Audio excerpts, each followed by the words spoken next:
How you guys doing? All right? Good.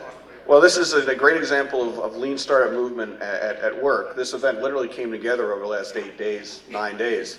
Anish and I were hanging out, catching up on some things at his office around the corner from here, and he just mentioned as an aside that he had Eric coming in to do some other stuff, and he said, "Hey, wouldn't it be cool if we put together an event?" So, I think this is an indication of the fact that you're all here is an indication of the importance of the topic, but it's also an indication of, frankly, the opportunity that we all see. So I'm Jonathan Aberman, which means probably very little to you. Maybe if I give a little context to me a little bit more. I run Amplifier Ventures, which is a venture capital fund that focuses on how we're going to make Washington, D.C. The Silicon Valley of national defense, national security, healthcare, and so forth. I've been part of this community for a long time, along with Anish. Driving Startup Virginia. And what we see, all of us that are involved in this event today, what we see is that there's an enormous opportunity to create a commercial environment here that matches up our great entrepreneurs with the largest and most important local customer, which is our federal government. There are enormous opportunities here for innovation. And particularly here in Arlington, if you don't know, more of the federal R&D dollars for the country go through Arlington than other places in the United States. I mean, you literally are sitting in ground zero if you're in Arlington County for where many of the innovations that you take for granted today were funded and fostered. I've got to run back into an event down the hall right now where DARPA, which you probably know, or the part of our federal government that pays people to think up crazy new ideas, is doing a residential program with Mason, where they're actually working with scientists and entrepreneurs to come up with really innovative approaches to data analysis. And it's just an indication of the kind of stuff that's going on. So the idea of getting together to talk about lean startup in the context of government and in the context of Arlington is really very salient. So I'm very hopeful that you'll get a lot out of this. I'm also hopeful that you'll keep coming to the Venture Camp events. Mason and Amplifier and Arlington County EDA are very focused on getting the entrepreneurial community energized here in Arlington County. You should also look out for Founders Corps, the not-for-profit I'm involved in. We're going to start doing events starting November 1st under the rubric Coffee and Donuts, where we're going to bring experienced entrepreneurs in once a month to talk about how they grew a company up through exit, so you can get an opportunity to start learning from people who've been in the trenches and start networking with people who've been in the trenches about what it takes to grow a company. So as you apply your lean startup principles and you get your minimum viable product up and running, you can actually leverage against people who might know how to grow sales and marketing and so forth. So you guys ready over there? Yeah. All right, well with that, I'll bring up David Miller to introduce the panel and we'll have at it. Thanks a lot for coming, it means a lot. Thank you.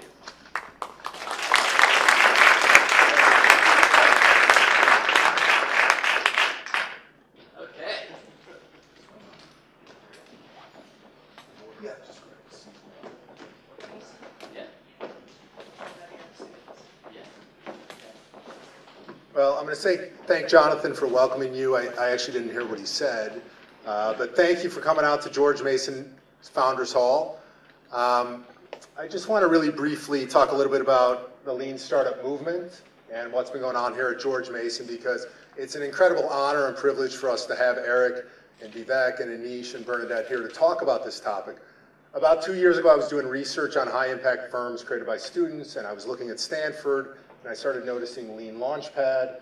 Then I noticed there was a guy named Ries who was doing something at Harvard with an MVP fund a while ago. And we thought it was interesting, and we compared it to what we were doing with business planning. And we thought it was very different from traditional business planning, so we started integrating some of Eric's ideas and some ideas from a gentleman named Steve Blank and Alexander Osterwalder. So we've had it here in the School of Public Policy in some of our entrepreneurship classes. I teach over the business school. We've put minimum viable products, which Eric may talk about today, into our curriculum, so we have student teams. And then specifically at the Mason Center for Social Entrepreneurship, which fits with what we're talking today, the public sector, we've integrated the program. So we launched a group called Startup Mason about a year ago, which uses lean principle, and I know we have some members of Startup Mason here right now. They meet every 2 weeks as a group, peer-to-peer feedback on what they're doing with lean principles, checking on how they're validating, teaching each other tips and tricks to get more information to go through the build, measure, learn loop that Eric may talk about tonight, or today rather. So we've done that. That's been going on a year. We've had about 50 members, both Mason students, alumni, recent graduates from other schools. We have JMU students, we have UVA students, VTU students coming. So that's one thing we've done, and if anybody's interested in that, you can go to facebook.com/startupmason. And then the other thing we do, for 7 years, the Mason Center for Social Entrepreneurship has been running a summer social innovation program. We bring 30 students to DC from around the world, and what they did for the first 6 years was they would break up into teams of 4 or 5, and they would go do 4 projects with local nonprofits. This year, we dropped one of those projects and had each team create their own lean startup for social impact. So they had to find beneficiaries, but they also had to find customers and build a hybrid business model using lean principles. And then we had a pitch fest at the end of the program. The idea in the pitch fest was not to say, here's our business plan. It was to say, here's what we did for 5 weeks, here are the experiments we did, and here's how our business model has evolved over those 5 weeks. They had to show real validated learning to be part of that program. So again, I use all of this just to underscore the point that here at George Mason, lean startup principles have been taken to heart. We're really working hard, and I just showed Eric a moment ago. This just came via email two days ago. One of our social innovation program members took what she learned. She's up in the Arctic in Canada, that's where she's from, and she's put together this report, which is a social innovation case for using lean startup in rural and northern Canadian communities. So Eric, expect to see some book sales up in northern Canada and the rural communities. And with that, I'm going to turn it over and welcome Eric Ries of Lean Startup to George Mason.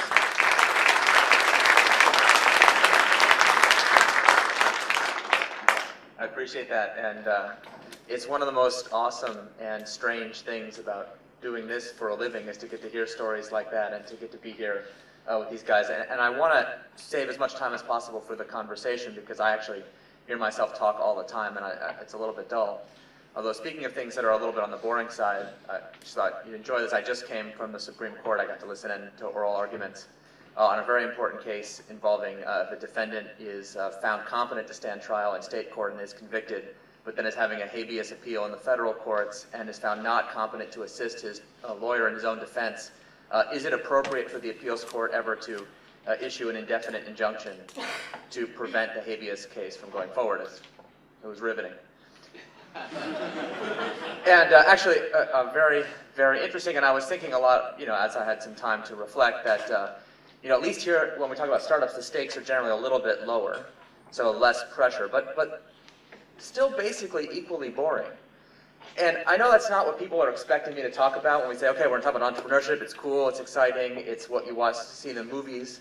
Everyone's seen The Social Network, just a quick show of hands, so Social Network. Okay, you're right. So in all great entrepreneurship movies, who's seen my favorite entrepreneurship movie, Ghostbusters? Okay, it's about the paranormal. I know, this may seem like a digression, but I'll get there. It may seem like about the paranormal on the surface, but really, it's a story about the creation of a new business with a radical new technology that most people don't understand. They get themselves thrown out of the university. And just like in every good entrepreneurship movie, we have Act 1, where the protagonists are introduced and they come up with their great idea, find themselves in the right place at the right time. And then this is what I was thinking about in court today. We have Act 2, which, and in a legal movie often is of equal length. It's what we call a photo montage. Usually like 2 minutes long. We kind of go through, no dialogue, obviously, in Act 2, because we'll get to that in a second.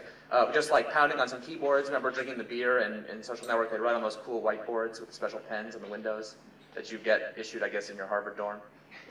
And then basically at the end of Act 2, we're right on the cover of magazines, and literally in Ghostbusters, right there, on the cover of magazines, everything's going swimmingly, and then we can move on to the really interesting stuff in Act 3, like Who's Who and the Stay Puft Marshmallow Man, etc.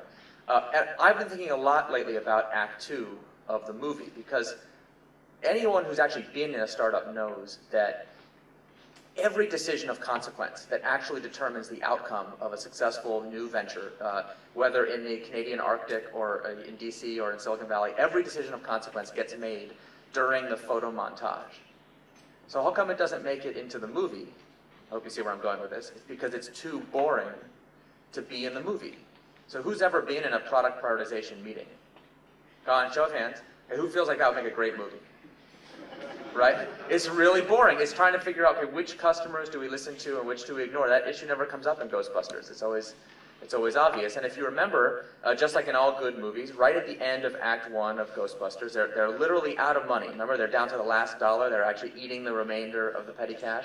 Those who are fans of the movie will recall. And what happens right at that very moment when things seem darkest and they're about to go out of business is their first customer walks in the door.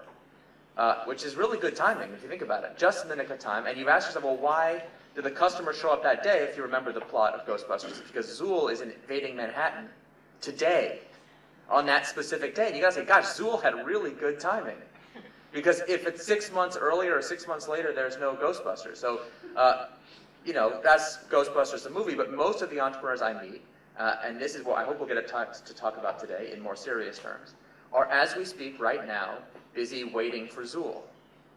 So they just have an idea, and they're building their technology, and the assumption is that at the right time, when things are darkest, right before they run out of money, the customers will arrive with very good timing. And I can attest, having personally lived through this many times, that when you find yourself in the moment when you're about to run out of money and things seem darkest in a startup, you will not pass go, you will not collect $200, the customer will not walk in, Zool will not invade Manhattan, you will just go out of business and fail.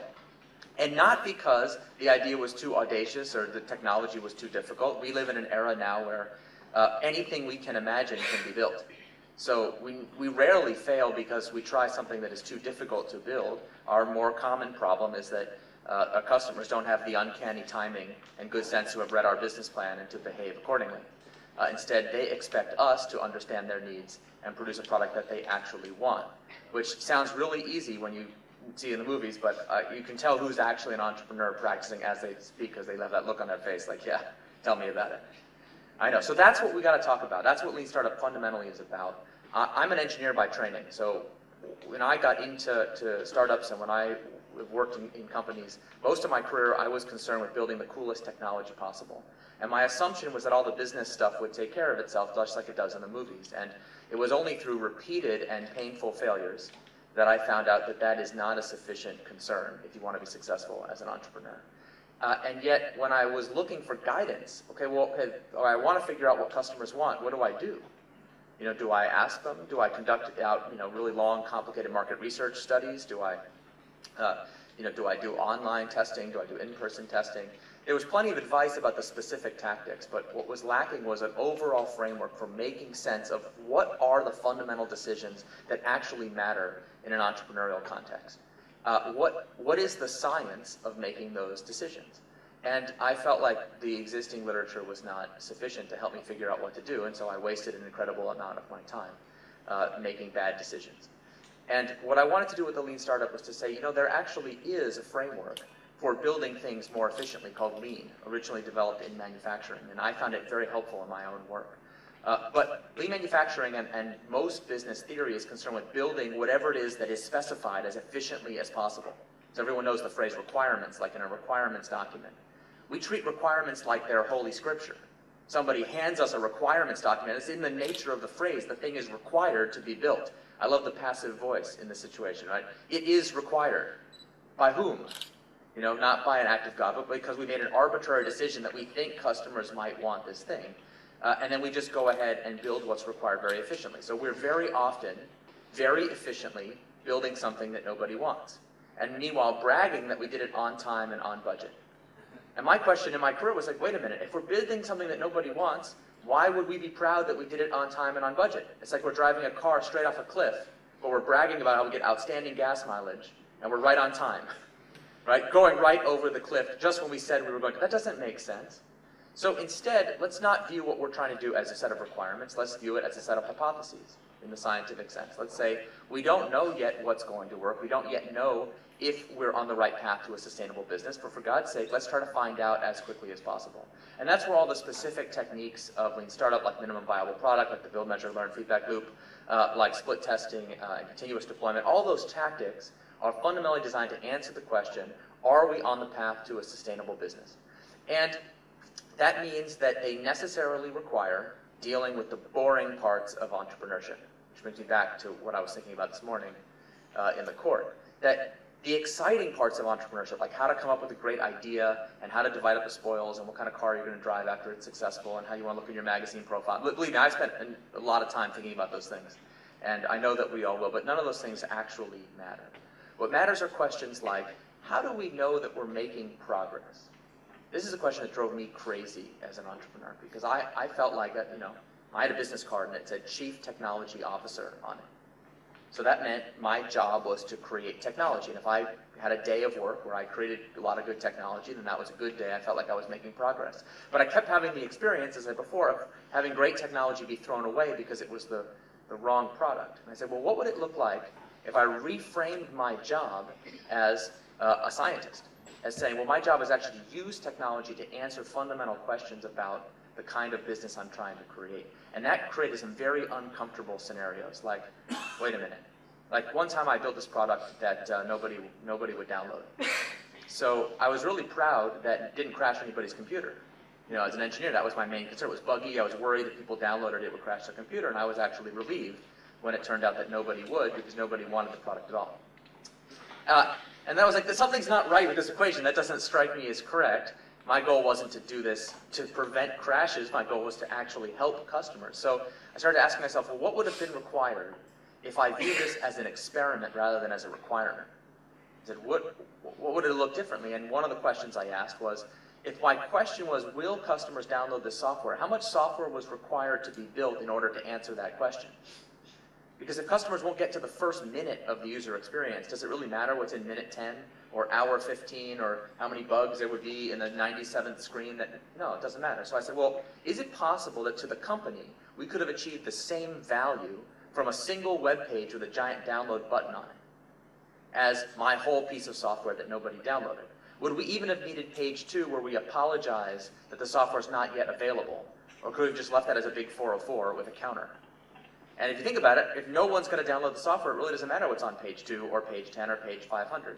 And that was really disturbing to me as an engineer because I thought my job was Chief Technology Officer, not Chief Crappy One-Page, download button experiment officer.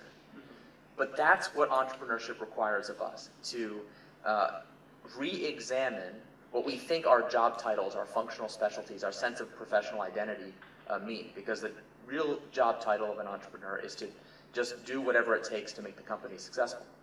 That's it. That's actually a very simple requirement, but it's very different than the kind of work we were trained to do in our large established companies. And so what we're trying to do is to develop a new management discipline for entrepreneurship, including our own definition of accounting. In the book, I call it innovation accounting. And I know people are like, wait, entrepreneurship, why are we talking about management and accounting? But that's why I started you with a topic extremely boring, so that by contrast, this might seem a little bit more interesting. Because I know management, they're not the topics we want to talk about, but especially when we start to talk about how these ideas translate outside of your Silicon Valley startup and into questions of public policy, into making the government more efficient, more innovative, then these definitions become even more important. And so I guess kind of a lead into our conversation today, I had written, when I first started talking about Lean Startup, and I wrote this in the book, I had this kind of title slide. I would just put it up and say, hey, by the way, I have a definition of a startup for you. Because if we're going to have a rigorous scientific approach to entrepreneurship, we should have rigorous definitions. And I said, a startup is a human institution designed to create something new under conditions of extreme uncertainty. And I had this little asterisk, like, oh, and by the way, it's kind of an interesting definition because it doesn't say what sector of the economy you're in.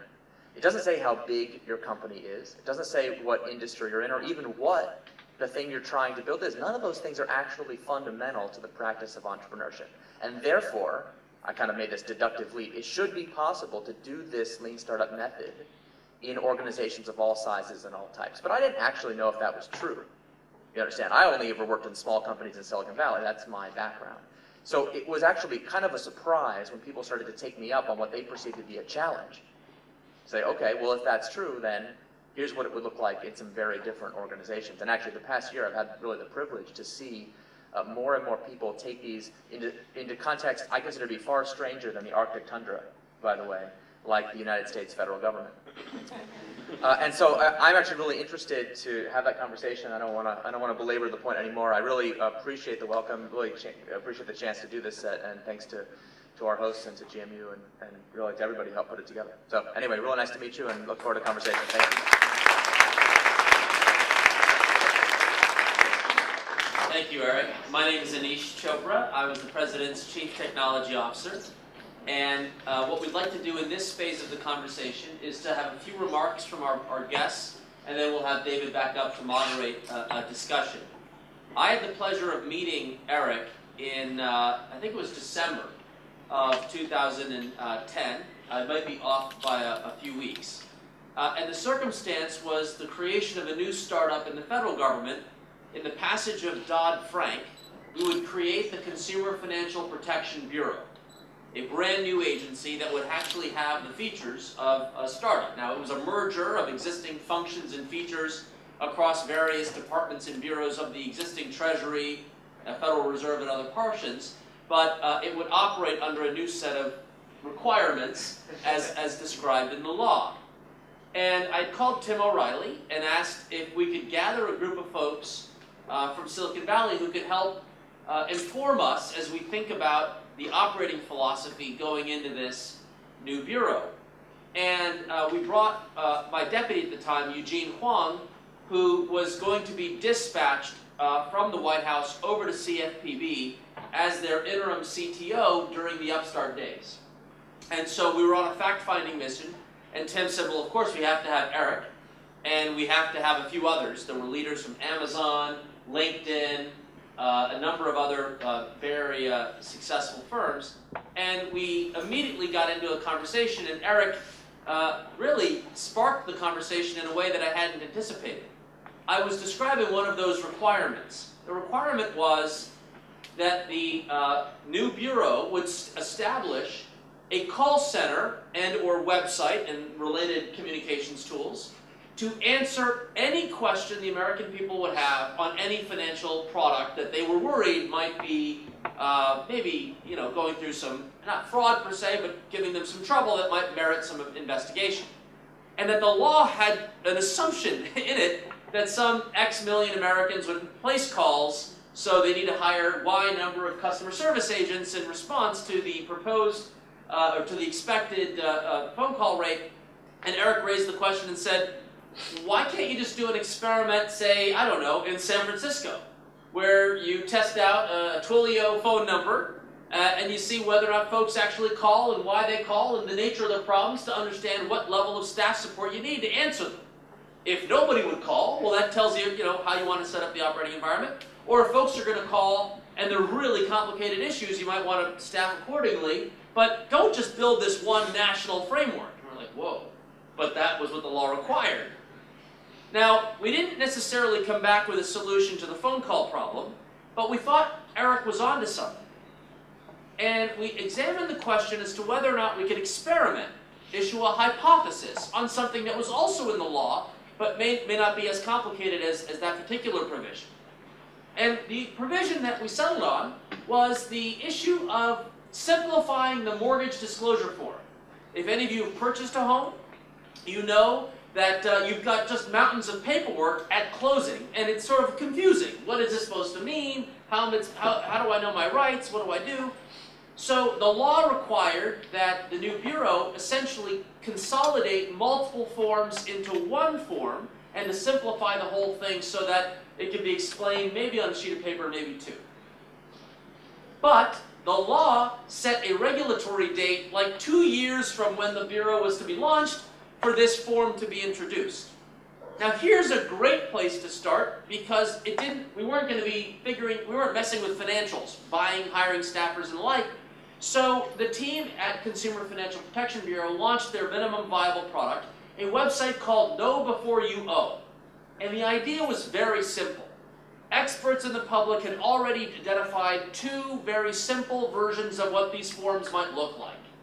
And they presented them side by side on the website and invited the American people to comment.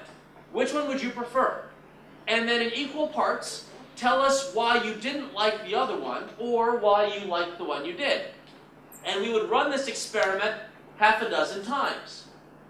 And by the end of the year, maybe year and a half, we had north of 30,000 communications, clicks, highlights, votes, a whole mixture of these things, and probably north of 30,000 at this point, so much so that long before the Bureau even formalized a regulation, there had been enough feedback from the American people that President Obama was able to drive out to Falls Church and hold up the American people informed simplified mortgage disclosure form as an example of what we can do to address the issues of the housing market. It hasn't even gone into regulation yet, but it had benefited from this hypothesis testing, iteration, and improvement cycle as Eric described. We are now in the throes of a series of lean startups that we thought to experiment with, borrowing heavily from Eric's principles. Under the Obama administration, we launched 2 before I left the White House. We thought, let's take one. We want to fix the FDA, which is a huge challenge, ensuring we had access to safe, effective, therapeutical interventions. But we didn't exactly know what new processes to introduce, so in the spirit of identifying something very small, we carved out a very light pathway called the innovation pathway in medical devices and said, for this very small sliver of products, let's try a completely new collaborative model, a new product where the FDA could really join forces with the applicant to collaborate in getting the thing through the review cycle as opposed to an antagonistic relationship, which many characterize the current. And Eric kindly offered to be an advisor. We did the same thing we met Eric actually, I think we actually met without knowing it. He came to the White House to launch Startup Visa. He was part of a bevy of entrepreneurs who came to the White House and said, we need to have a Startup Visa. Well, we haven't gotten started, even though the president endorsed Startup Visa and it's got bipartisan support, it hasn't made its way through Congress. But we said, Eric, you're not off the hook. We're going to implement as much of Startup Visa as possible by taking all the existing visa rules and simplifying them for immigrant entrepreneurs. So you can click the box entrepreneur and we'll put you through a new pathway and evaluate. So we ran a little bit of a lean startup to design that new entrepreneurship pathway. And my successor, Todd Park, is now scaling this up with 5 discrete initiatives that are very much operating under the principles of lean startup. And the reason why we're so excited about doing this conversation in Arlington and specifically at George Mason is I strongly believe the key to unlocking the entrepreneurial energy in big sectors of the American economy, in healthcare, energy, and education, is by fixing this collaborative problem between the public sector and the private sector. So the rest of these 2 conversations we're going to have are examples of how we're going to see this come to life. We're going to ask Bernadette to share a few words about how she adopted the principles of Lean Startup in one of her open government activities. And we're going to talk about Vivek's work in his previous life. He was our Assistant Secretary of Technology in the Commonwealth of Virginia, launching a version of Lean Startup and developing the Business One Stop, which now he's scaling through his platform at Salesforce by opening up a lot of the open tools that are put forth on their developer platform. So with that, I'd like to ask Bernadette to say a few words. We'll turn to Vivek, and then we'll turn to audience Q&A and moderation. Thank you. You are the only man who doesn't need a microphone to project into an auditorium. It wasn't on. It was not on. Did you hear me? I kind of looked in the back to see whether or not the people in the back were hearing you. So otherwise, I would have interrupted you. Would have just kind of gone like that. Hello, everybody. My name is Bernadette Highland. I'm the co-founder and CEO of a startup called 3 Round Stones. I'm a serial entrepreneur. I've done 2 self-funded startups and 1 venture-funded startup that exited in 2005 to Northrop Grumman, a Fortune 100 company.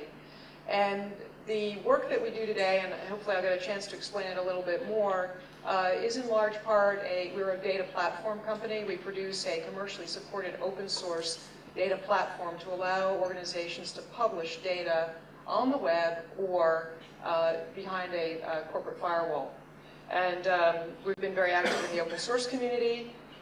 We have been very innovative in terms of really our CTO, Dr. David Wood, has embraced technology oftentimes probably 5 to 8 years ahead of its adoption cycle. So I was nodding vigorously when Eric was describing, there's no requirements when you're a startup entrepreneur. There are no requirements documents, so just take that as a given.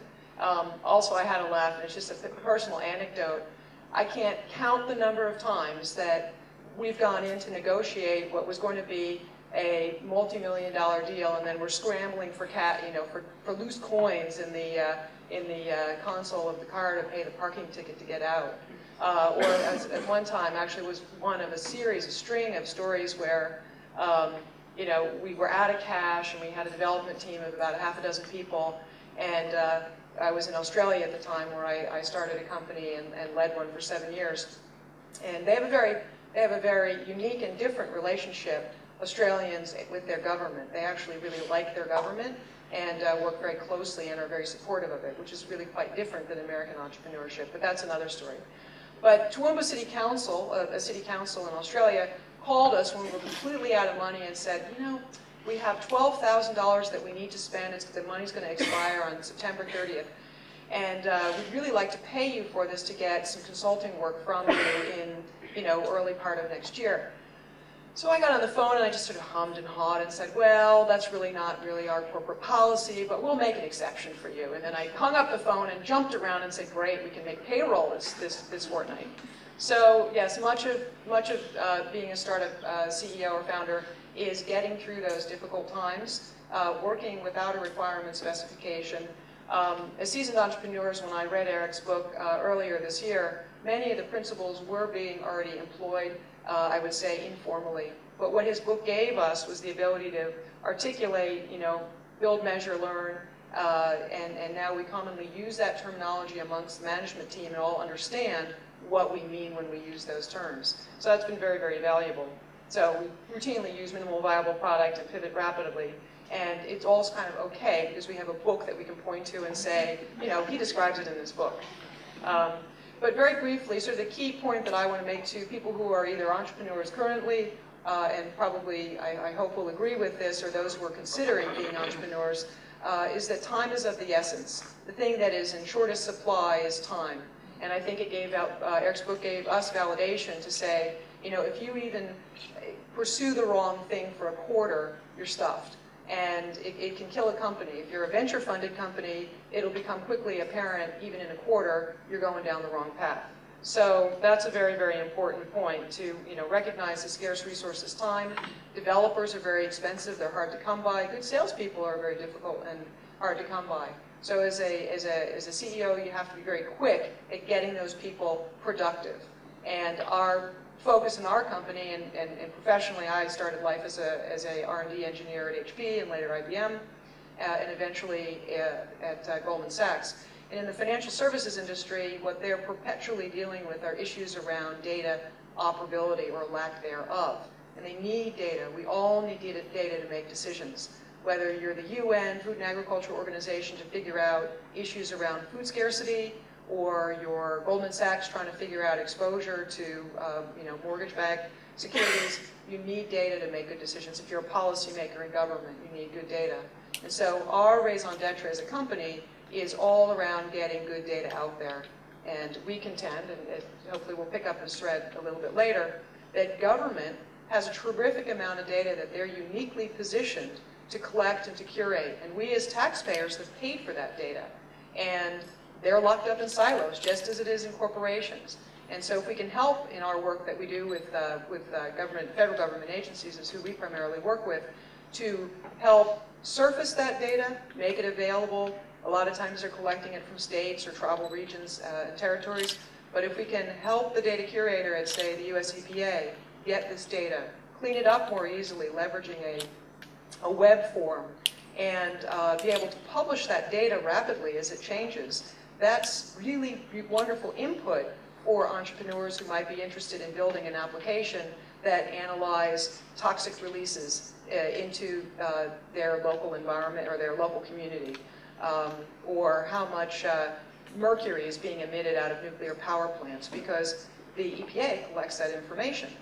HHS collects a lot of information that's really, really compelling and valuable through NLM for personal health care delivery. That's a really hot area for entrepreneurs. The growth, basically all the opportunity, what I say is when there's a lot of volatility, there's a lot of opportunity. And right now with the healthcare reform, whether you like it or not, both sides of the House agree healthcare has to be reformed. It's unsustainable as it is. And so getting government data out there from NLM, for example, NIH, there are lots of mobile apps and other apps that are being developed. And it's incumbent upon government to get that data out there. And our company, as I said, is involved in that. But we're one of what I hope would be an ecosystem of hundreds of companies that are doing that. So with that, I'll sort of leave on that, and hopefully there's some threads that we can pull out from what I've described. All right, so what I want to do is actually reflect on the public sector at large and share the example of the Business One Stop. If you look around the world today, what you'll notice is that the history of public sector IT is full of large-scale failures with billions and billions of dollars that have just gone down the drain. And if you look at the spending, it's significantly going up when it comes to information technology. So for example, in the UK, about 47% of all GDP spending is a function of government spending. Yet, when you look at one of their biggest IT project, which was their electronic health records project, it spent about $20 billion. And Minister Maude came into office and said, what's going on here? It isn't working. They ended up terminating it. You go to Australia, what you'll notice is a huge debate that's happening in terms of their national broadband network, where they're spending about $37 billion, way behind schedule, billions of dollars over budget. You look in the United States, you don't have to go far from Arlington, you just have to go to the Pentagon to look at the number of IT projects that have failed. For example, their payroll system, after spending about $1 billion in 10 years, Secretary Gates killed it because it just didn't work. So the deeper question is, well, why is that? Why is that happening? Why are governments around the world spending billions of dollars in information technology? And I wish these were the only examples, but they're illustrative of a much deeper problem. Well, part of it is because they're not really employing, Eric's principles here. So what you see is a model where most of these governments will spend about 2 years getting the budget, hardwiring their technology plans and requirements up front, and then, when they start developing it, when I was at the Pentagon talking to a number of CIOs and the Deputy Secretary, they would say, you know what, in 2 years, Steve Jobs gets an iPhone and we get the budget. And that's a big part of the problem. The second part of the problem is there's a level of arrogance where people believe that they have a monopoly on the best ideas and thinking as they're designing and architecting these projects. So they believe they actually have an answer. Third, this whole notion of market research, where you hire an army of consultants who come in and whiteboard and write these really beautiful glossy reports that are outdated the day they're published, are actually used and where people actually spend about 18 months putting together these requirements and needs analysis and so forth. And then you look at, the way these technology projects are implemented, they're completely divorced from the end user.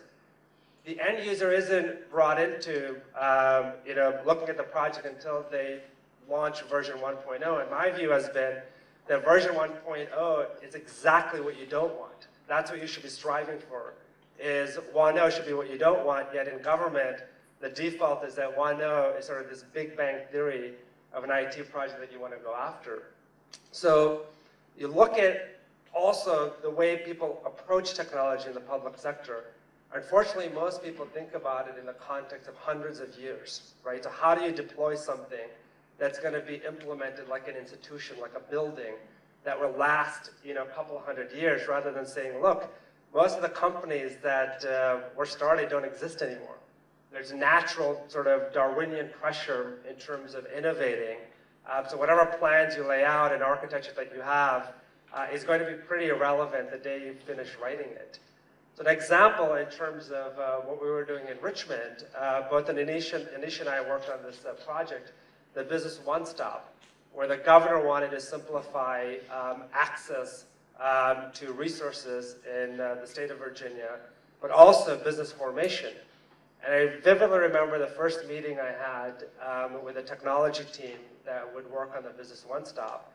And before the 60 minutes was over, everybody had walked out with a needs requirement, a multi-million-dollar budget, and, talking about how you needed to go and request funding from the House and the Senate.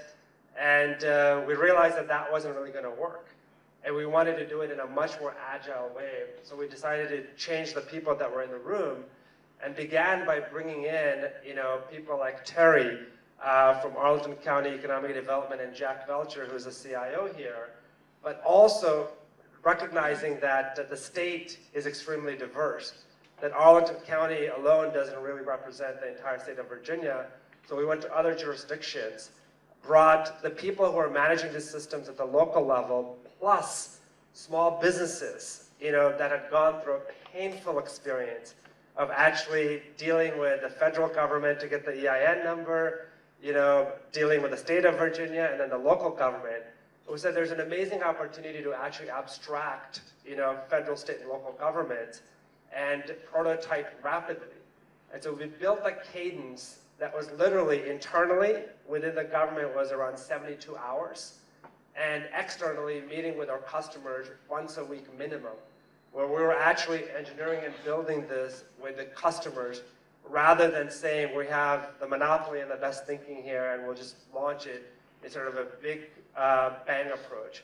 In the same context as I think about what we're doing at Salesforce.com, what you realize is that there's massive disruption that needs to happen in this space. That's why we launched an app exchange for government, recognizing that entrepreneurs bottoms up are going to have some of the best ideas to disrupt the way government services are delivered, rather than sort of these monolithic companies that are going to spend millions of dollars and default to the old waterfall approach of how technology should be delivered. So I would encourage many of you here to actually go out there and think about how can you introduce some of the most disruptive technologies within your own community or your country. So in Arlington, a simple example, I was with Jack Belcher last week as we were reflecting about the future of Arlington. And what I realized was, the people around the room, everybody was talking about thinking with a government-first mentality, rather than saying, how do you think about it from a citizen's perspective? So I said, what will make my life so much easier in Arlington is something as simple as a parking meter outside. When I go to DC, for example, there's a little app, that you can use to pay for the parking meters. It's made my life so much easier. I just use my iPhone, I pay, it's a cashless transaction essentially, where in Arlington I still have to go and print out this little ticket. I said, if you fix that, that would be great. What if I could track real time when my garbage collection is going to happen real time? Because I seem to keep missing it these days, right? So simple human things, and I think that isn't happening in government. What ends up happening is most people get behind closed doors and they talk about what do we think, what is our hypothesis of what people need, rather than talking to the people who actually need problem solved. All right. Come on up, brother. So I think what we're going to do, because we're pushing on time here, is I'm going to steal one of your microphones to hand to the audience. Yes. So Taylor Plumer, lost your ID. Want to check on that? You may have left and can't get back into work. And then I'm going to ask just a kickoff question, and then we'll turn it over to the audience. And I'm going to come off of what Vivek was just saying. Lean, customer development, customer discovery, is customer driven. What are the needs of the customer, not the product? How do we do that in the government space where the government often is the only provider or the only customer? Any thoughts you all have on that? Bernadette? I'm jumping out of my seat because I've heard Vivek and Anish speak for years, and you've been a very refreshing infusion into the current administration, and I'm sorry that both of you are gone, to be perfectly honest. But Todd's filling your shoes ably. So the challenge-driven or the challenge-driven innovation meme has really caught on in the last several years, probably largely due to the two of you. But as an entrepreneur, a serial entrepreneur, I think it's frankly useless to have challenges with $4,000 and $10,000 prizes. I love the formalization of sites like Innocentive that put together challenges and bring together solvers that could be PhDs in academia, they could be PhDs or proven entrepreneurs to solve specific problems. And in that case, requirements in many cases are loosely defined but exist. But make those purses worth $100,000. or $50,000 and have $50,000, $100,000 challenges similar to an SBIR grant, where you feel like, if you're decent, you know what you're on about, and you take the time, which could be 4 or 6 weeks, to put together a proposal that you have a fair shot at doing it. I'm much more inclined to put a couple people on a particular problem if I know I can cover their costs and we have a fair shot at winning for $100,000. I'm not going to be bothered to do it. And we're exactly the kind of company that I think we're talking about when we talk about, sustainable, has a business model, and can leverage government data specifically. Let me just say 3 quick things because I think it's relevant for the conversation about where the government contractor community in the Northern Virginia area might focus. 3 points. 1, unanimously, Congress approved in the Competes Act authorization to include up to $50 million per project through the form of challenges, prizes, and competition.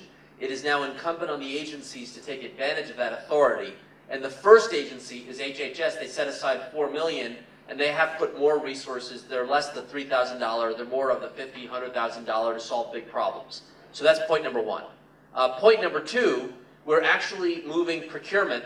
So stay tuned if any of you follow the VA. You're going to soon see an announcement. I was hoping it might happen actually this week. It might happen next or soon thereafter, where a significant multi-million-dollar project will be competed under the premise of substitutable applications. That is to say, the theory would be, DARPA actually invented this model just down the street. In the warfighter, they're going to create this app store. So if there's a Pashtun English translator, Pentagon won't pick one for the entire warfighter community. There could be hundreds of them on the app store. Only if the warfighter downloads it and uses it will the vendor actually get paid. So there's the new business model. And so what you're seeing is some government contracts will take on a spirit of that procurement model. But the third one is, I think this is an opportunity for us in Virginia.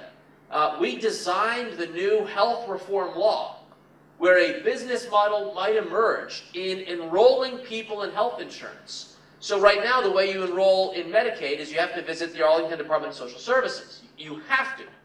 Under the new law, there can be any one of a growing array of brokerage apps and new products and services. So it's not just the cool app, but someone might wrap a service to say, you know what, I'm going to show up after church and I'm going to sign people up and I'm going to get paid. But Virginia has to set the rules for how much money we'll pay products and services to enroll folks. So we need to advocate and communicate as a community what that reimbursement should, to create a business model that folks might pursue. Now, we are taking the role of taking as much government data out through APIs so that you don't have to start from scratch on the data catalog. But those 3 principles, the authority, it's going to be put into practice in bigger dollar values through these app stores, and new business models in areas like social service improvement around healthcare, I think is a great opportunity for us to prove this thesis out. I just have one more thing for policymakers and for nonprofits, anyone in philanthropy, where you have this question of people who are going to be the end user who may not necessarily be the economic customer. The way to transition away from waterfall and towards a more continuous learning style is simply what Anish said, to pay for outcomes objectively measured, and then allow anybody who can achieve the outcome to be paid directly in proportion to the results that they're able to achieve. And it requires you, of course, to do that, to have faith in your measurement abilities and to know how to specify the outcome that you want. But hello, that's the whole point. If you don't have confidence in those things, you're not going to be doing anything scientific.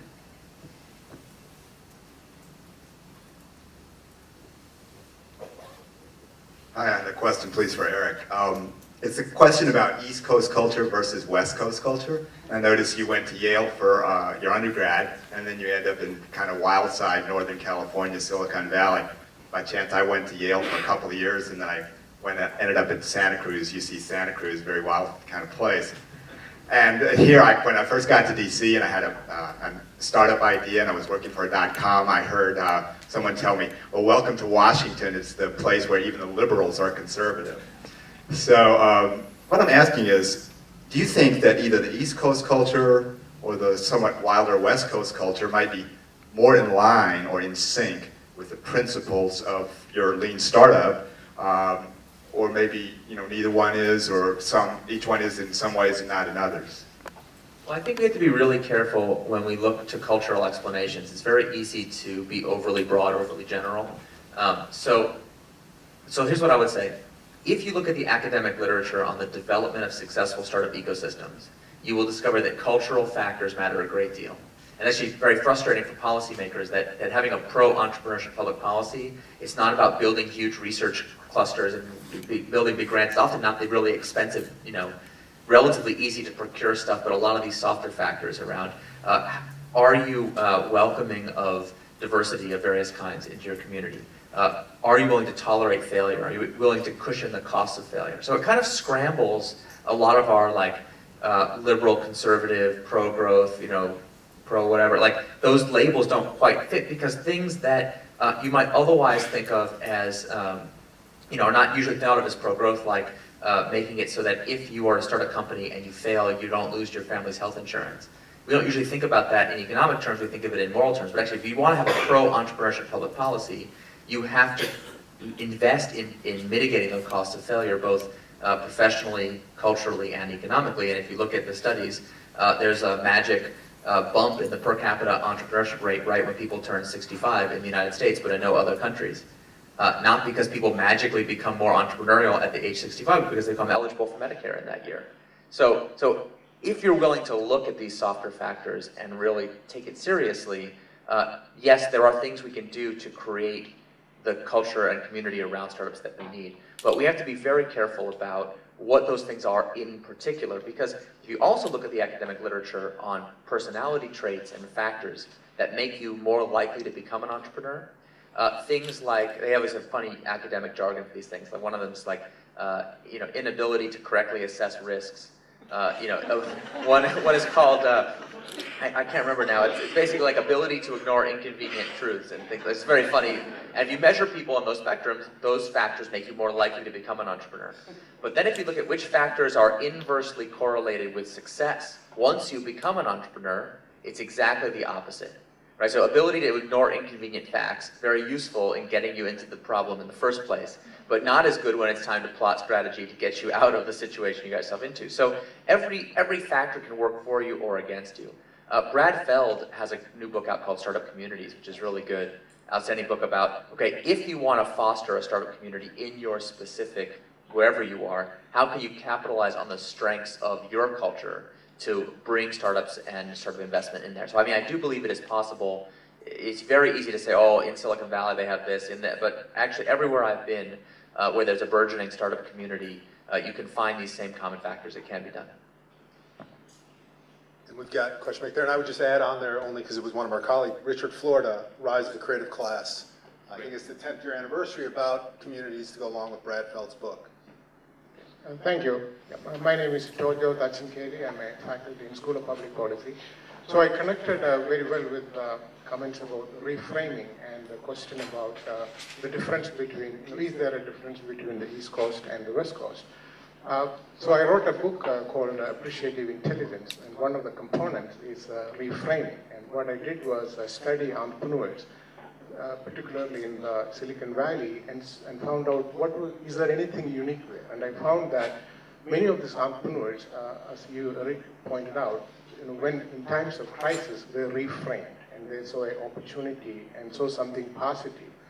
So what I found in Appreciative Intelligence was this capacity for reframing and seeing something of positive value and then acting on it to bring the future to the present. There's a whole lot of stories in there. So I did find that when an entrepreneur approaches a VC in Boston versus Silicon Valley, there were differences in the kind of communications that they experienced. For example, in the Route 128 corridor, the Boston corridor, oftentimes the VCs would ask them, have you tried this before? What's your story? How many ventures have you succeeded? The same person, when he went to Silicon Valley VCs, they were asked questions like, how can we make it work? So there was something about a reframing and seeing something of value in that.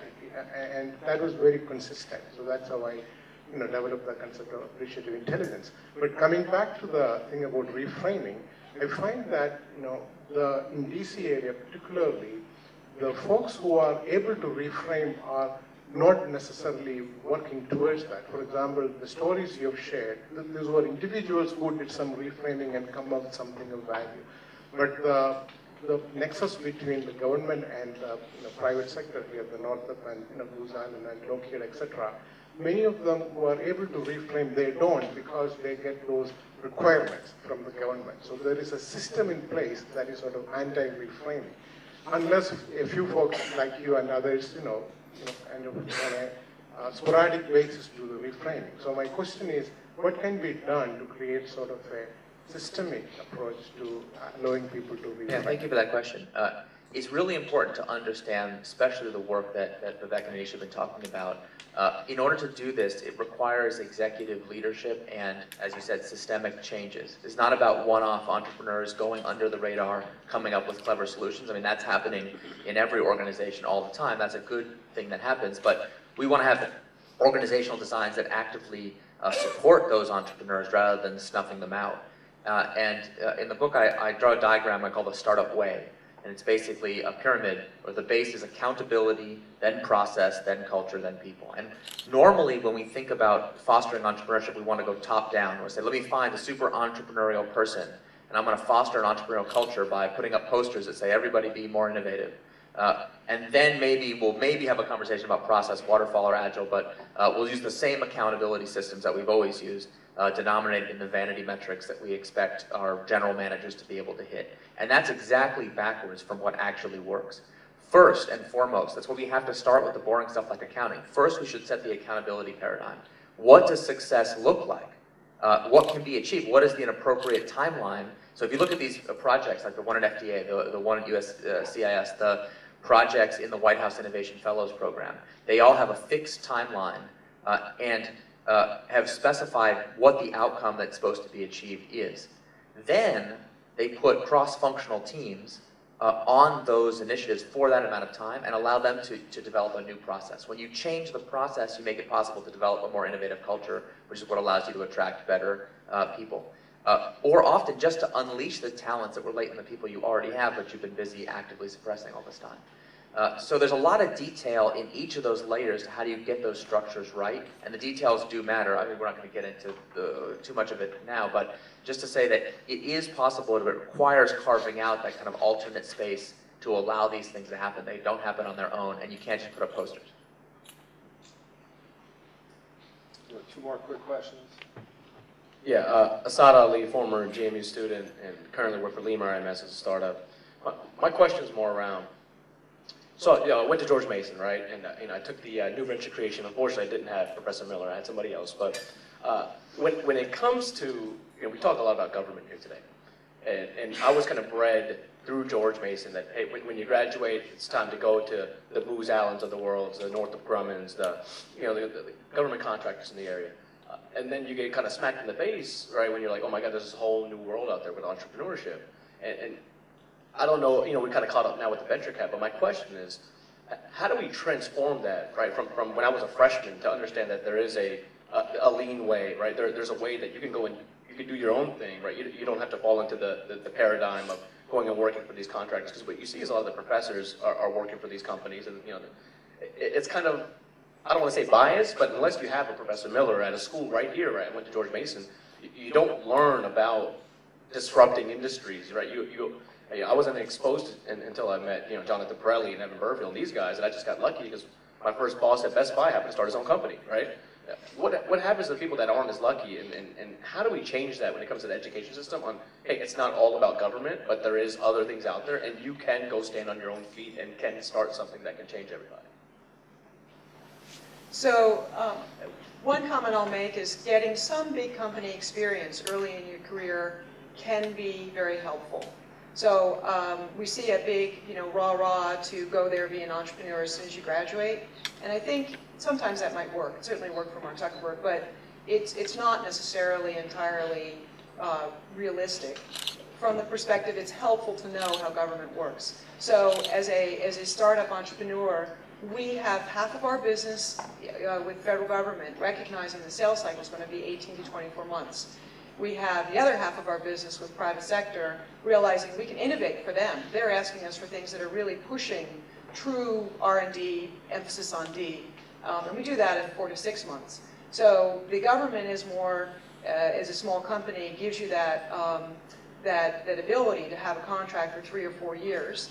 The private sector, not so much. But we innovate for the private sector and then pollinate with our activities with government. But I spend a lot of time educating about moving off of things that Booz Allen or Northrop Grumman, et cetera, would be the, the recommended state approach. That's why the government let them, gave them a $60 million 3-year contract to do something that, quite honestly, a more agile, lean startup could do much more quickly for 1/10 of the price in about 1/3 of the time. So there's a balance to the two, and don't underestimate the education that you get working for a big federal systems integrator. Don't do it for long, because it will potentially crush your creativity. And in light of time, let me just say, It's possible. no. Let me say 3 very specific things. We are changing procurement. So under the project RFP-EZ, any web developer for a project under $150,000 will essentially have the equivalent of an eBay marketplace or an Amazon marketplace to compete directly. So if you do want to support the government in that particular vertical, in the next 3 to 6 months, you'll have a prototype of what you can do to access. That'll, I think, change the dynamic. Number 2, as part of Startup America, the president called on the private sector and the academic community to collaborate in entrepreneurship education. There's been a $10 million grant from the National Science Foundation to Stanford through the Entrepreneurial Thought Leader Series to propagate across the engineering schools in America a more rigorous curriculum to promote entrepreneurship, which, by the way, we should lean on Mason to basically be a partner with Stanford. It's all an open collaboration.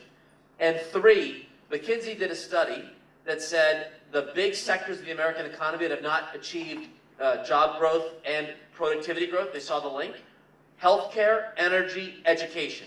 These are all regulated or semi-regulated sectors of the American economy where Washington has a big role to play in unleashing new ideas. So the next wave of the quote-unquote contractor class in the region will be those, I believe, more entrepreneurial firms that are going to help unlock the growth potential in health, energy, and education. So I think in those 3 examples, the world's changing than just traditionally enrolling at a firm when you graduate, and I pay very much attention to those trends. Just to add to that, my personal advice would be a little different, which is take the risk, right? I think one of the problems that we have in this region is that the ecosystem doesn't really help people take a lot of the risk. So if you think about the insurance company Geico, I don't think a lot of people know this, the way it was founded and what it stands for is Government Employee Insurance Company. And they realized that all the actuary tables showed that if you're a government employee, you're less likely to take risks, so they can make more money, right? And so all the data, from their perspective showed that. So what I think we need more of in this region is, be bold, be passionate. If you have an idea that is burning inside you, I think you should go for it. In my early days, I took irrational risks. Things, in some cases it worked, in other cases it didn't work. I mean, I can still remember a lot of advice I got, when I went to, whether it was a startup, you should never do that, you're ruining your life, or when I went to Richmond, people are like, oh my God, you're going to be making such little money, why are you going to Richmond? But I think you should follow your heart in terms of what you're really, really, really passionate about, because whatever that is, you're going to do well. Speaking back of a culture and ecosystem development, all of us can play a part. When someone's telling you about the startup that they did that failed and the crazy risk they took and it blew up, you can say congratulations. And when someone tells you that they played it safe and took a high-paying, boring job, you can say, oh. And that's it. I mean, everyone has a part to play in like changing the culture to say this is what's really meritorious, and life's too short for that. One last point was that one of the best pieces of advice I got as I was trying to think what would I do next after the White House was that this one person said, everybody's going to tell you to go maximize your opportunities. And he said that's the wrong way to approach it. The way you should be thinking about it is when you're 80 years old and you're looking back at your life, you want to focus on regret minimization. Okay, time for one more.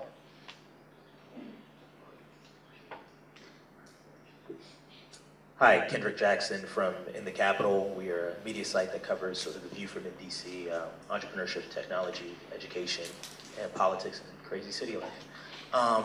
My question is, what ways have each of you seen the lean method be effective within education? I know Anish brought it up very briefly, but we see what's going on in the education system in Arlington and the vast differences in DC public schools, and then even Prince George and some of Montgomery County. So I know you've all been in or around sort of education in different variations. So I wanted to know what was the successes and maybe some failures.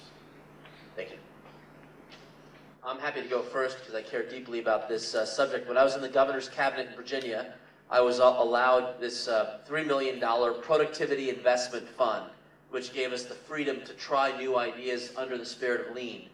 And what we learned was that for adults who lack a high school diploma, the traditional cycle of time to go back, get your GED, then enroll in a community college, then go on to a four-year degree, was not a realistic timetable for adults who are trying to get on with jobs that require more and more skills.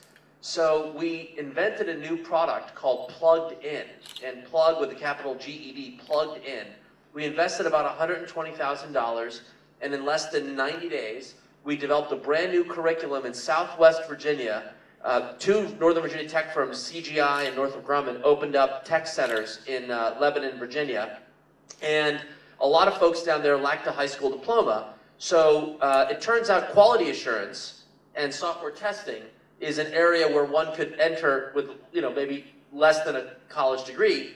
So we invented a 6-month program where you could combine the GED training with what's called a contextualized model.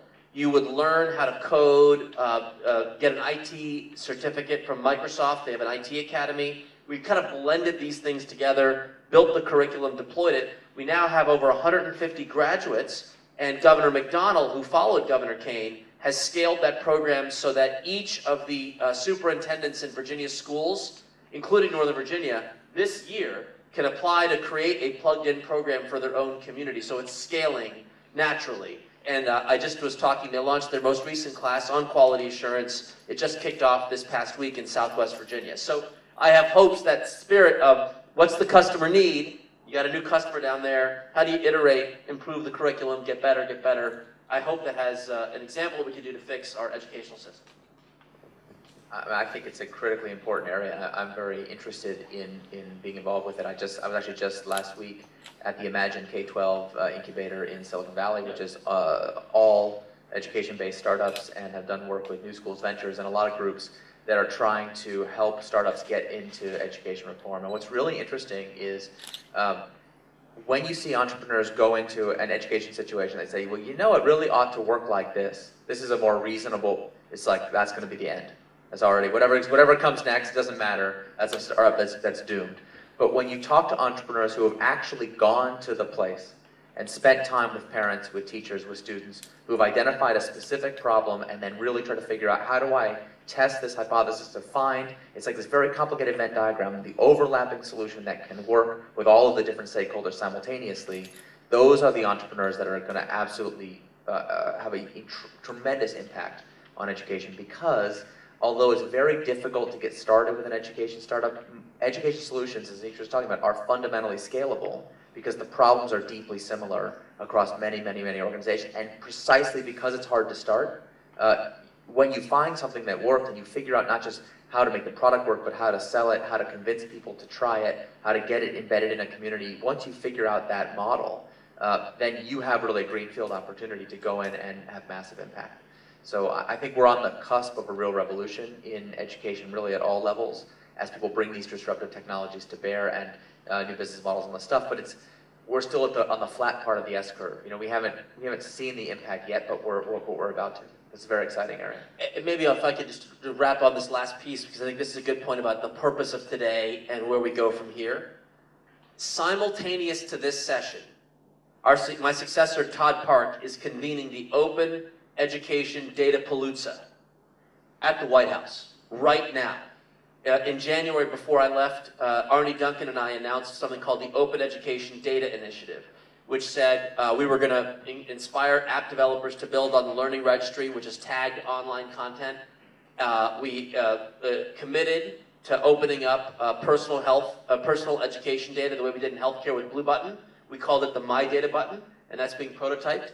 And Arnie has followed up this technological opportunity with a $400 million grant available right now till October 30th called Race to the Top District Competition. Arlington and Fairfax are listed as potential applicants this October 30th. And the premise is we should unleash a personalized learning revolution for every child in American schools. Combined with the open education data principles and the work that's literally happening right now at the Datapalooza, if you believe in what you've just talked about, let's just get out of this room right now and get started. Help the school districts that want to apply for that grant, execute against it when they win, build apps on the tools that are made available, and do what Eric's saying, hit that sweet spot of those key challenges. The industry education is a $700 billion market. It's roughly the size of the US pharmaceutical industry, yet it only spends less than half of 1% on R&D and innovation, whereas in pharmaceuticals it's like 12 to 15% of revenue. So we have huge opportunities for growth, and maybe that's a great way to say intersection of social entrepreneurship and all the lean principles. Absolutely, and I would add on to that. Right now at Mason, obviously around lean startup customer discovery, we're trying to innovate and bring that into the pedagogy of what we do here, and we're open to that. But we're also right now launching what's called a massive open online course. I don't know if people have heard it. MOOCs is the name. Here at Mason, trying to get to this point, how do we service more people at lower cost? That's going to be coming out in late October on the topic of social entrepreneurship, but it will be free and it's going to be hosted on the Udemy platform, so we're using all these open materials that are low cost, don't push the state budget. That's it for today. I'm going to wrap up and just say thank you to Bernadette, Anish, Eric, and Vivek, and our sponsors, Arlington ECDev and Amplifier Ventures. I want to remind everybody on November 1st, we're having another venture camp. It's going to be Alan Wurtzel, who is the CEO or the former CEO of Circuit City. His company, Circuit City, was profiled in Jim Collins' classic book, Good to Great. It's obviously bankrupt now. Alan has a book called Good to Great to Gone. And he'll, so, That's brilliant. November 1st, so we'll expect you here, Anish. November 1st, he will be here talking about that book and talking about how you manage when there's rapid change going on, in his case, consumer electronics and retail in the early 2000s. So thank you all very much. Thank you all.